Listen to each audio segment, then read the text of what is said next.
사실은 이게 정치인의 단식이라고 하는 거는 사실은 이게 굉장히 민주화된 나라에서는 단식이라고 하는 정책인 방법이 존재하지 않습니다. 그래요? 그게 뭐 미국이라든지 뭐 유럽이라든지 이런 데서는 전혀 그 단식이라고 하는 방법이 없고요. 오. 우리 한국 같은 경우에 언제 단식이 있었냐면은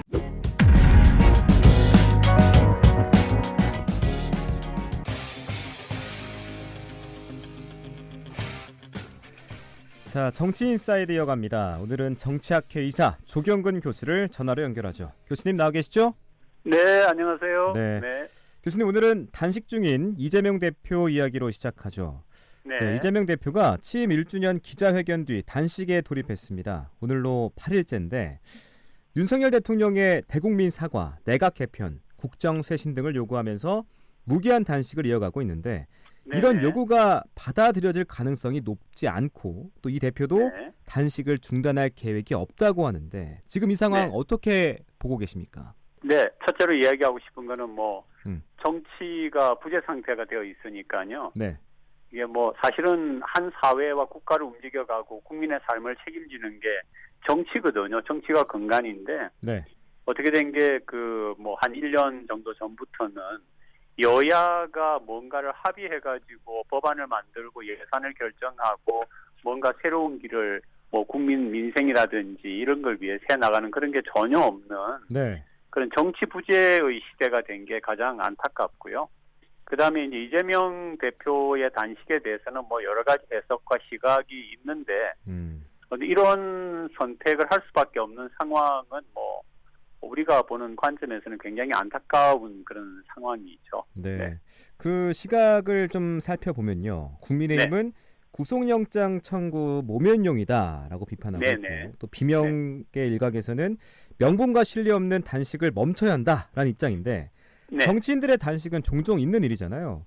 네, 제가 그걸 좀 소개를 드리면요. 사실은 이게 정치인의 단식이라고 하는 거는 사실은 이게 굉장히 민주화된 나라에서는 단식이라고 하는 정책인 방법이 존재하지 않습니다. 그래요? 그게 뭐 미국이라든지 뭐 유럽이라든지 이런 데서는 전혀 그 단식이라고 하는 방법이 없고요. 우리 한국 같은 경우에 언제 단식이 있었냐면은 1983년에 그 김영삼 의원이 23일간 단식을 했습니다.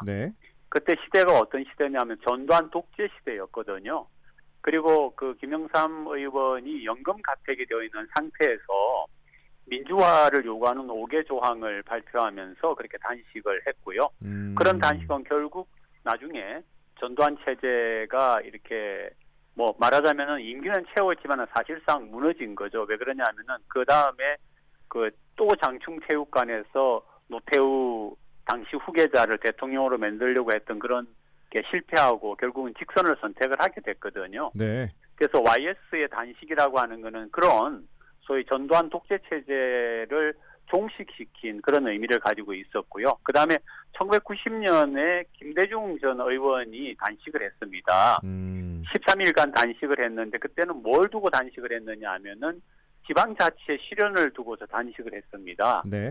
지금 우리가 오늘날 이제 우리가 사는 도시의 그 수장을 뽑는 시장이나 군수나 이런 걸 뽑는 혹은 시의원과 구의원 같은 의원 뭐 군의원을 뽑는 이런 선거가 그 DJ의 단식에 의해서 이루어진 겁니다. 그렇군요. 그러니까 이게 분명히 우리가 볼 수 있는 것은 YS나 DJ의 단식의 경우에는 우리 한국의 정치를 발전과 민주주의를 향해서 분명한 한 걸음을 뛰게 한 그런 단식이었죠. 이제 그런 단식에 비하여서 이번에 단식이라고 하는 거는 이제 보는 시각의 차이는 있지만은 과연 이제 그런 두 가지 양자의 시각이 있지 않습니까? 이제 한쪽에서는 당내용이다 혹은 개인용이다라고 하는 시각이 있고 또 이제 당사자의 입장에서는 지금 현재의 그 윤석열 정부의 그 정치 행태가 뭐 독재나 다름이 없지 않느냐 하는데 과연 이제 문제는 여기에서 이제 판가름을 내주는 것은 여론과 국민이거든요. 그래서 다수의 국민이 YS나 DJ의 경우처럼 정말로 필요한 단식이고 의미가 있고 중대한 단식이냐라고 보느냐 하는 것이 관건이라고 그렇게 얘기할 수 있겠습니다. 자, 이재명 대표의 단식과 향후 검찰의 영장 청구, 이 당내 개파 간의 입장 차이도 있고요. 앞으로 민주당 어떻게 전망하십니까? 와, 민주당이 굉장히 어렵죠. 일단은 그 이재명 대표의 단식으로 인하여서 네. 이명과 친명의 그런 어떤 갈등은 일단은 들어가 있는 상태고요. 그런데 이제 내년 4월로 지금 총선이 다가오고 있기 때문에 그렇죠. 이게 당을 지금 수습해 나가야 되고 사실은 이제 공천이라고 하는 문제가 있고요. 그렇죠. 그래서 그리고 이제 그런데 계속 이제 검찰은 이재명 대표에 대하여서 뭐 검찰에 출두하라 하면서 또 여러 가지 다른 연루됐을 가능성을 암시하는 그런 지금 뉴스들도 나오고 있는 그런 상황이기 때문에 네. 현재 이렇게 되어 있는 그 상황 자체는 그러니까 민주당의 내분이 가라앉아 있는 상황 자체는 굉장히 잠정적인 상황일 뿐이고 원초적인 그 근본적인 해결을 가져올 수는 없다. 그런 식으로 보기 때문에 이재명 대표의 단식에 대한 선택은 불가피한 측면이 있지만 네. 과연 정말로 원하는 그런 효과를 얻을 수 있을 거냐에 대하여서는 상당히 좀 부정적인 판단을 할 수도 있겠죠. 네. 뭐 오늘이 8일차인데 앞으로 어떻게 네. 될지 지켜보도록 그러니까 이제 하죠. 건강도 걱정이 되고요. 그러니까요. 사실은 네, 그런 여러 가지 어려움들이 있습니다. 네. 자, 이번에는 이념 논쟁으로 들어가 봅니다.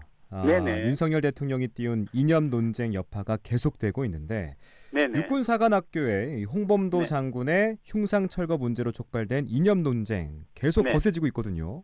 네네. 이건 또 어떻게 바라보고 계십니까? 뭐 이념 논쟁이 지금 광주에서 있었던 그런 인물에 대한 게 있고요. 그다음에 홍범도 전 장관에 대한 게 있는 게 두 개는 전혀 다른 성격을 가지고 있고요. 네.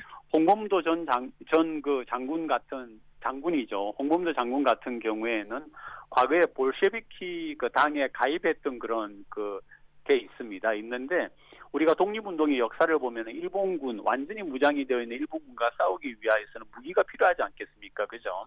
그러면 결국 무기를 대줄 수 있는 거는 뭐 중국이나 그 당시에 소련밖에 없는데 그런 점에서 그것까지 엮어가지고 이거는 뭐 공산당에 대한 경력이 있기 때문에라고 하는 거는 저는 조금 너무 나간 거다. 그렇게까지 얘기하고 그렇게까지 할 필요는 없다. 왜 그러냐면 사회과학이나 정치라고 하는 거는 칼로 무 베듯이 이거다 저거다로 나눌 수 없는 것들이 굉장히 많습니다. 그런데 그런 것들을 갖다가 마치 법 조문이나 아니면 칼을 갖다 대듯이 네. 이건 이렇기 때문에라고 하는 거는 대부분의 저 같은 정치학자나 사회과학자들이 그거는 좀 너무 나갔다라고 그렇게 비판한다고 저는 생각을 하고 있습니다. 그러니까 너무 나갔다라고 하는 게 이 보통적인 상식의 선을 넘었다 이렇게 생각하면 될까요? 예, 물론이죠. 이제 상식이라고 하는 것은 결국 학문의 결과로 나오는 건데 네. 항상 어떤 것은 상황이 있고 그 상황이 이해가 되고 인정이 된다라고 하면은 오히려 그거는 인정을 하면서 그다음에 그 공과를 따져줘야 되는 건데 많은 홍범도 장군의 그런 독립투쟁의 역사와 공헌에도 불구하고 그런 어떤 한 가지를 가지고서 그것까지 이렇게 흠을 낸다라고 하는 거는 너무 나갔다는 거죠. 그렇다면 왜 윤 대통령은 이렇게까지 이념을 강조하는 걸까요? 글쎄요, 이제 뭐 상식적으로 말하면 이해가 안 된다라고 말을 할 수가 있는데 만약에 내년 4월 총선을 향한 어떤 전략이라고 보면 일단은 집토끼를 확실히 잡기 위한 전략인가? 혹은 전략이라고까지는 말할 수 없고 어떤 방법론이나 전술인가 그렇게 말을 할 수가 있고요. 만약에 그렇게 보는 시각이 맞으려고 하면은 일정 기간 한미를 엮어가는 그런 자유연대를 하면서 국내적으로도 그런 것들을 하면서 이렇게 나가면서 이제 나중에는 민생 쪽으로 가는 걸 보면은 전술이었거나 그렇게 볼 수도 있을 것 같습니다. 네, 총선 전략이다까지 말머리하고 오늘 정치인사이드 마무리하겠습니다. 지금까지 한국정치학회 이사 조경근 교수와 함께했습니다. 교수님 오늘 말씀 고맙습니다. 고맙습니다.